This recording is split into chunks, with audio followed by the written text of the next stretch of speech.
A Taesa anunciou dividendos e divulgou o resultado do quarto trimestre de 2022. Bem-vindo ao canal Top Ações, já deixa o like no vídeo, também se inscreva no canal ativando o sino, tá? Bom, começando aqui com o resultado, o dividendo não foi tão grande, eu já vou falar sobre, tá? O resultado aqui, tivemos o EBITDA regulatório aumentando 4%, enquanto a dívida líquida da empresa aumentou, a empresa segue num processo de investimento. Quando a gente observa o consolidado das participações, teve um aumento de 16,3% no EBITDA. E esse aumento do EBITDA regulatório, consolidado de participações, fez com que a sua dívida, mesmo que tenha aumentado, tenha ficado proporcionalmente menor. Então, a sua dívida segue sob controle. 3,65 dívida por EBITDA. É uma dívida alta? É, para os padrões assim, empresas da bolsa, mas se pegar a empresa de transmissão, é uma dívida aqui controlada. São receitas muito previsíveis. É um reloginho, tá? Você vê aqui o EBITDA regulatório só vai aumentando aos tempos. Olha só, a receita líquida também aumentou 12,3%, tá? E observando então o lucro líquido regulatório, eu não gosto de ver muito isoladamente o trimestre, é melhor ver o ano, mas olhando o trimestre, a gente tem que isolar um pouco aqui a parte do IR, senão vai ficar meio distorcido. Observando aqui o que a empresa evoluiu, né? Ela evoluiu aqui na receita anual permitida, RAP, né? Ou seja, ela entregou novos projetos, nós vimos ao longo do ano ela entregando novos projetos. Nós tivemos aqui alguns efeitos no EBITDA, mas tivemos aqui, ó, mais equivalência patrimonial, ou seja, suas participações também tiveram incrementos aqui, né? E a receita do resultado financeiro. Então, ela houve um incremento que deu um melhor resultado para ela. Se a gente olhar aqui no ano, vai ter uma visão mais legal. Olha só, 473 de aumento na RAP. É muito bom esse resultado aqui, um incremento significativo. Então, não é uma dívida que ela vem adquirindo a troco de nada. Muito aumentou aqui a sua receita, né? Tivemos outros efeitos no EBITDA, equivalência patrimonial também aumentando, resultado financeiro também foi mais positivo, e aí nós tivemos então esse incremento de 102,7 no lucro líquido regulatório de 2022, né? Então, um ótimo resultado, mas ainda assim eu prefiro ver o EBITDA regulatório, tá? Muito melhor. O EBITDA regulatório vai nos mostrar então aquele aumento de 4% que nós vimos no trimestre e 24,2% aumento no ano. Essa aqui é a evolução da empresa, tá? Aumentou a dívida? Aumentou, mas aumentou o EBITDA regulatório em 24,2%. Eu espero que não tenha mais, a essa altura do campeonato, youtubers aí perdidos com o resultado da empresa, porque é assim que vê o resultado da empresa. A empresa, inclusive, tem aqui um quadradinho que ela resolveu colocar para quem não entende essa parte aí. Então, eu não preciso mais nem ficar explicando, tá? Aqui é essa linha que nós temos que ver, tá? Então, houve um aumento de 24,2% no ano e no trimestre, contra trimestre, 4%. Um resultado positivo aqui da Taesa, tá? Agora vamos ver, então, se foi acima do esperado pelo mercado. Quando a gente compara com as expectativas do mercado, a Taesa fez esse lucro aqui, que ficou 39% acima da BTG, 32% acima do Investing Pro e 82,4% acima do consenso. Ela fecha o PL de 12,29, mas como eu já disse outras vezes, eu não gosto muito de ver a linha de lucro, né? Então, vamos então chegar aqui à conclusão que o seu EBITDA, aí sim, veio 4,43 acima do que a BTG precificava. Não tenho números do consenso, mas pelo que a PDG falou aqui, parece que a Taesa superou levemente o que havia sido projetado para ela. Então, dependendo aí do que o consenso projetou, talvez tenha ficado em linha, talvez tenha ficado um pouco melhor que isso aqui, né? Aparentemente, pouca coisa acima do projetado pelo mercado. Empresas de transmissão é simples nós acompanharmos, né? A Taesa aqui ela tem linhas de concessão com as RAPs que tem GPM e IPCA. As linhas de GPM elas perdem metade do valor no 16º ano e no 30º lá elas finalizam, né? Enquanto as IPCA perde só no 30º tudo de uma vez só e ela tem que concorrer para nova licitação e tudo mais. Então a gente tem que observar aqui o fim das concessões, o 16º ano e a entrada de novos projetos. Basicamente é isso que a gente acompanha numa empresa de transmissão, principalmente, né? E aí nós temos outro ponto importante que é a disponibilidade aqui das linhas. A Taesa está com 99,95, fantástico. Então aqueles atentados lá que teve nas torres lá de geração da transmissão não afetou a Taesa, né? Então disponibilidade perfeita aqui, o resultado foi muito bem.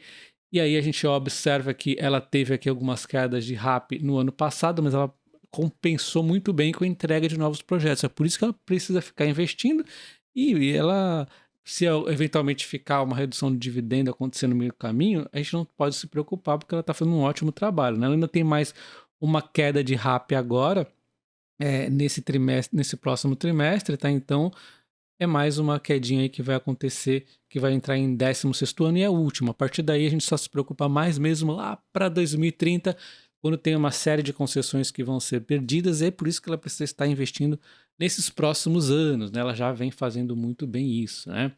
Bom, a gente vê que os custos da empresa aumentaram aqui 69%, mas foi em linha aqui com o pessoal. Tivemos aqui um aumento maior exatamente em material e outros, mas por conta dos projetos que ela teve aqui, que dá andamento, ela investiu bastante, né? E também tivemos aqui algum custo adicional não recorrente por conta de uma modificação no projeto de engenharia. Mas assim, de modo geral, que aqui foi no outro, tá? De modo geral, foi mais aqui entrega de projetos, mais investimentos feitos, né? E aí ela tem aqui o anúncio de dividendos que foi aqui, né? Ela já tinha anunciado para 2022, então ela complementa agora com 8 centavos de unit a serem distribuídos a títulos de dividendo obrigatório remanescente. É o restinho aí do que faltava para encerrar o ano, tá? Então, daqui a pouco eu falo mais sobre a possibilidade de novos anúncios, mas vamos ver então quanto que isso dá de dividendo. Então está aqui o anúncio de dividendos da Taesa, com datas ainda a definir tanto a quanto a de pagamento, 8 centavos na TAE 11, 3 centavos na TAE 3 e 4, dando até para os 3 casos para a gente ver que as ações aqui estão muito niveladas em preço, 0,15 de yield. Então, assim, quem só vai se preocupar com dividendo, tanto faz qual o ativo, praticamente igual aos dividendos, mas na minha opinião, mas eu não estou recomendando, eu gosto mais da 11 porque eu opero com opções. Há quem vá preferir aqui a 3 porque são as ONs, as mesmas ações que o controlador tem. É a análise de cada um aí, tá? Na minha opinião, eu gosto da 11 porque eu opero com opções, gosto de liquidez. A 11 é mais negociada aí, né? E falando dos próximos dividendos da Taesa, devem acontecer em maio, tá? Tanto a data com quanto a data de pagamento, bem no finzinho do mês, né? E esses dividendos são provavelmente anunciados em abril. Porém, vale destacar que existe aqui um momento de cautela com os anúncios de dividendos das empresas de transmissão por conta dos leilões recordes em 2023. É leilão de porrada, tá? Tanto no meio do ano, que acontece em junho, 30 de junho, quanto do fim do ano. Isso aqui pode dar uma bagunçadinha nos anúncios. Então, se eventualmente as empresas não anunciarem antes do leilão, é que elas estão planejando aqui concorrer com os leilões. Então, não se desespere caso as empresas aqui diminuam o dividendo, de repente não anunciem, né? Então, muita calma aqui, não se desesperem, é normal isso aqui acontecer. É algo bem atípico, um leilão tão grande como teremos, 2 leilões, aliás, em 2023, tá? E ao analisarmos se a Taesa está barata ou não, nós temos aqui as corretoras desde muito tempo recomendando venda no máximo neutro na Taesa, né? Então XP, BTG, Safra, Genial, todas estão com preço justo abaixo do preço que a Taesa está cotada hoje, R$ 37,25. A que chega mais próxima é a XP com 37. O resto, tudo aqui abaixo, inclusive o consenso com várias corretoras, 36,59. Isso aí, a Taesa então teria que fazer na média de todo mundo aqui, cair 4,33 para chegar ao preço justo setado aqui pelas corretoras. Quando falamos de Transmissão Paulista e Alupar, coincidentemente com essa alta recente, pouquinho aqui da Transmissão Paulista, elas estão aqui praticamente ao mesmo preço, né? Então o consenso diz que as duas têm aqui uma margem de 15,5% aqui de desconto dado o preço justo, né? Eu não calculei o preço justo para Alupar e Transmissão Paulista, mas eu tenho o meu preço justo aqui. Não é recomendação, é apenas a minha opinião. Eu calculei devidamente aí bonitinho. Tem aqui então meu preço justo de R$ 41 para a Taesa, que dá uma margem para mim de 10,15%. Provavelmente, se eu for calcular aqui para Transmissão Paulista, acredito que vai ficar uma margem um pouco maior que isso também, e a Alupar também um pouco maior que isso. Então, sim, concordo que Transmissão Paulista e Alupar são empresas que estão aqui um pouco mais descontadas que a Taesa. Então, aonde eu uso esse preço justo que eu calculo da Taesa? Bom, basicamente, empresas de transmissão de energia eu gosto de comprar com 15% de desconto aproximadamente. Então, eu vou comprar ela mais ou menos aqui na casa dos pouquinho abaixo de 35. Só que isso aqui é vendo percentual nu e cru, né? Eu arredondo um pouco para baixo, então eu gosto de comprar ela aqui, ó, na casa dos 34. Por que que eu comprei praticamente nada quando ela teve aqui, né? E só fiquei mais na venda de puts mesmo. Eu vendi puts e eu acho que, se eu não me engano, eu comprei 10 ações só. Por que que eu fiz isso? Porque tinha outras empresas de energia, como por exemplo a Transmissão Paulista, muito baratas. Então minha atenção ficou para outras empresas de energia. A Engie, se eu não me engano, também estava nesse período.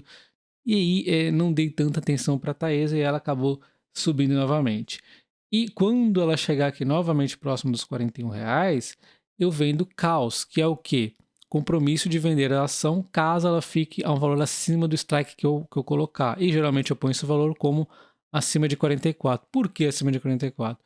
Porque é um topo que ela fez aqui, então é um pouco mais difícil ela passar, uma barreirinha a mais. Então, resumindo, caiu, chega próximo do 34 aqui, hora de comprar. Ah, se tiver outras empresas aí que estão muito interessantes também, talvez um pouco mais, então ao invés de comprar, eu vendo puts para comprar ainda com desconto maior a Taesa. Subiu, chegou próximo do 41, vendo caos para ganhar um prêmiozinho, com compromisso de vender ela lá para cima, caso ela chegue lá, e é só fazer rolagem, né?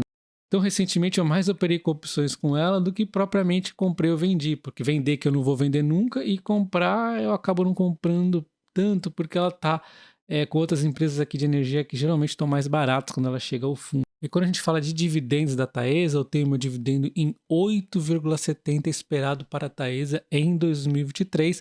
Lembrando que leilão de transmissão pode dar uma tumultuadinha aqui, não tem problema nenhum, porque vai estar investindo, então é algo positivo. Mas é esse valor que eu espero para ela em 2023, 8,70, sim, um pouquinho melhor do que o padrão, mas ainda assim um ótimo dividendo no meu entender. Dá uma margem ainda de 44,9%, o preço teto seria de 53. A título de comparação, eu vejo a Alupar com 6,8 de dividendo e 13,2 aqui pelo preço de margem aqui de desconto, tá? A Transmissão Paulista eu ainda vou estar calculando, inclusive todos esses preços teto, todas as empresas aqui têm aí, os membros do canal têm acesso, tá? Tem uma planilha aqui com diversos preços tetos e dividendos previstos. Então, em breve eu estarei calculando a Transmissão Paulista, né? Ela está nesse case aqui de RBSE que deixa um pouquinho difícil, mas eu vou sim calcular os números aqui para ela também, tá? Outra forma interessante de olhar a Taesa é o seu dividendo histórico, né, que teria aqui um preço de 61,94, 65% de margem. Ela tem dividendos históricos muito fortes, mas nesse processo de investimento talvez dá uma reduzidinha, tá? Mas é bom ter esse histórico em mente também para sempre lembrar que caso ela reduza, é uma empresa com histórico fantástico que vai voltar a esse histórico aqui, né? Então, em termos de preço justo, teria uma margem de 32%, sem atualização do resultado atual agora ainda, né? Porém, mesmo assim, eu não gosto muito de usar o Graham para a empresa de transmissão nesses números aqui. A gente tem que pegar manualmente, porque os números oficiais não são os adequados, tá? O FRS não é bom para a gente ficar usando isso, e aí ele vai resultar num valor meio distorcido aqui, tá bom? Então, o mais correto é fazer manualmente, depois eu faço aí um pouquinho mais de calma manualmente. Nenhum site nenhum dá para a gente fazer o valor intensivo de Graham, tá? Porque o número oficial não é o mais adequado. Então, só complementando, pessoal, o vídeo que eu fiz um pouco mais cedo em relação aqui à questão da Credit Suisse, que eu mostrei ali que todo aquele caos, né, mostra que os bancos brasileiros são muito fortes, e eu acredito nisso. Isso aqui eu acho que deixou bastante claro essa parte. E na questão do petróleo, talvez eu não tenha deixado claro que sim, é um ruído também, na minha opinião, exagerado, porque o barril chegou a 72,90 e vários analistas, praticamente todos aí, inclusive a própria Petrobras, precifica o valor do barril do petróleo acima de US$ 75 em 2023. Então, sim, existe aqui um exagero também no barril do petróleo. É que isso aqui é diferente da questão política em relação à Petrobras e às outras empresas lá. Isso aí é outra questão, né? Mas em relação ao barril do petróleo, eu também acho que tá um olho do furacão que pode ser uma oportunidade, né? Não estou recomendando compra, e aí vai até um case interessante das empresas de transmissão, que elas são resistentes a tudo isso, né? Então, enquanto o mundo aí está na maior confusão, as empresas de transmissão elas são muito resistentes, tá? Não se esqueça de deixar o like no vídeo, se inscrever no canal e também um comentário que ajuda muito aí no algoritmo, tá? Um abraço, até o próximo, valeu!